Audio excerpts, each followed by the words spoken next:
առնվազն մի 20-30 հազար Ուանյան Հովհաննես ունենք Հայաստանում։ Այսինքն դու որ ուզենաս փնտրես, ոչինչ չի տա, եթե չբերի հղում է ինձ, օրինակ։ Գնում է Հնդկաստան,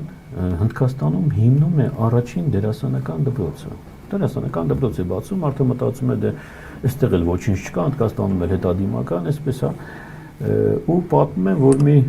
7 տարեկան, այսպես մի քիչ եթե կարելի այսպես կենցաղային լեզվով ասել, երեսառած երեխա են բերում,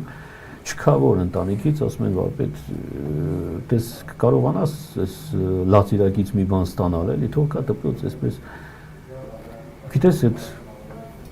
երեխային այսօր ամբողջ աշխարհն է ճանաչում հարցնում, բայց